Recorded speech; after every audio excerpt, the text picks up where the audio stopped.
warahmatullahi wabarakatuh.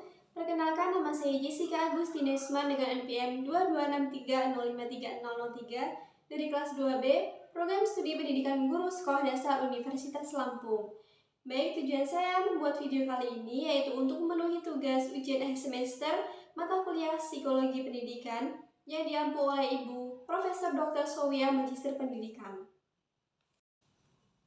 Pada video kali ini saya akan membahas mengenai sikap belajar, kebiasaan belajar, dan transfer belajar. Yang pertama yaitu saya akan membahas sikap belajar. Sikap belajar yaitu sesuatu yang merujuk pada disposisi atau kecenderungan psikologis individu terhadap proses belajar. Sikap belajar ini mencakup keyakinan, emosi, dan sikap umum yang dimiliki seorang terhadap belajar dan pendidikan. Sikap belajar dapat berpengaruh pada motivasi, perilaku, dan hasil belajar individu. Apabila siswa memiliki pandangan positif bahwa belajar itu penting untuk mengembangkan kualitas diri dan merasa senang terhadap kegiatan belajar, maka peserta didik tersebut cenderung akan melakukan kegiatan belajar dengan sebaik-baiknya.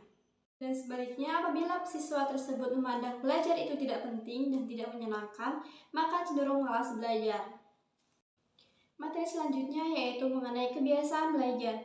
Kebiasaan belajar merupakan perilaku peserta didik yang relatif menetap dalam aktivitas belajarnya sebagai hasil pembiasaan atau perilaku yang diulang-ulang.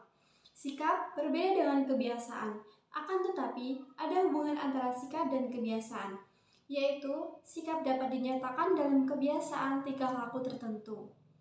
Menurut Covey 2001, bahwa kebiasaan akan menjadikan seseorang sukses atau menghancurkannya, dan kebiasaan akan membentuk suatu karakter.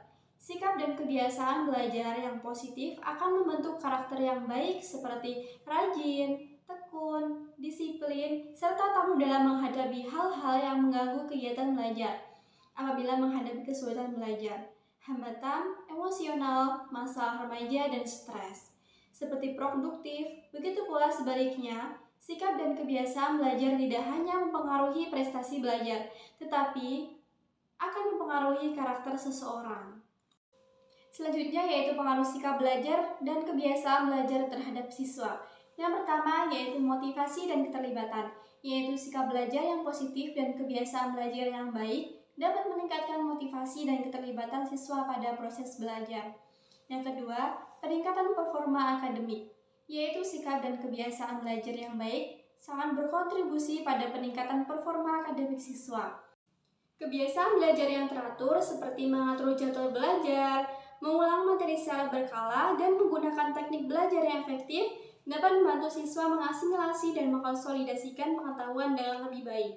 Yang ketiga, yaitu kemandirian belajar, yaitu sikap belajar dan kebiasaan belajar yang baik juga berperan dalam mengembangkan kemandirian belajar siswa. Ketika siswa memiliki sikap positif terhadap belajar, mereka cenderung lebih proaktif dalam mencari sumber belajar, mengelola waktu, dan mengatur strategi belajar yang efektif. Yang keempat yaitu peningkatan kemampuan transfer, yaitu sikap belajar yang positif dan kebiasaan belajar yang baik dapat mempengaruhi kemampuan siswa dalam mentransfer pengetahuan dan keterampilan yang dipelajari ke situasi baru. Yang terakhir yaitu pengembangan lifelong learning, yaitu sikap belajar yang positif dan kebiasaan belajar yang baik dapat membantu dalam membentuk sikap dan kebiasaan belajar sepanjang hidup atau disebut dengan lifelong learning. Materi selanjutnya yaitu transfer belajar atau biasa disebut dengan transfer of learning atau transfer of training, yang berarti pemindahan atau pengalihan hasil belajar yang diperoleh dari bidang studi satu ke bidang studi yang lain atau ke kehidupan sehari-hari di luar lingkup pendidikan sekolah. Faktor-faktor yang mempengaruhi transfer belajar yaitu ada inteligensi, sikap, materi pembelajaran, dan sistem penyampaian guru. Transfer belajar juga memiliki beberapa ragam yaitu yang pertama, transfer positif, yaitu transfer yang berakibat baik terhadap kegiatan pembelajaran selanjutnya. Yang kedua, yaitu transfer negatif, yaitu transfer yang berakibat buruk terhadap kegiatan selanjutnya. Pada transfer ini dapat dialami oleh siswa apabila dalam penggunaan hasil belajar untuk menghadapi situasi baru mengalami hambatan, kesulitan, kerusakan, dan sebagainya. Yang ketiga, yaitu transfer vertikal, yaitu transfer yang berakibat baik terhadap kegiatan pembelajaran dalam mempelajari pengetahuan atau keterampilan yang lebih tinggi dan rumit. Yang terakhir yaitu transfer lateral, yaitu transfer yang berakibat baik terhadap kegiatan belajar, pengetahuan, atau keterampilan yang sederajat.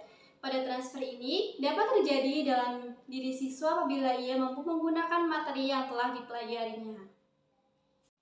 Baik, dapat disimpulkan dari materi yang saya jelaskan tadi, yaitu bahwa sikap belajar yang positif dan kebiasaan belajar yang baik saling mempengaruhi dan saling memperkuat satu sama lain. Kedua hal ini membantu membangun dasar yang kuat untuk mentransfer ilmu yang efektif. Dengan memiliki sifat yang positif, kebiasaan belajar yang baik, dan kemampuan untuk mentransfer ilmu ke situasi baru, individu dapat meningkatkan kualitas dan efektivitas belajar mereka secara keseluruhan. Sekian video pembelajaran dari saya akhiri. Wassalamualaikum warahmatullahi wabarakatuh.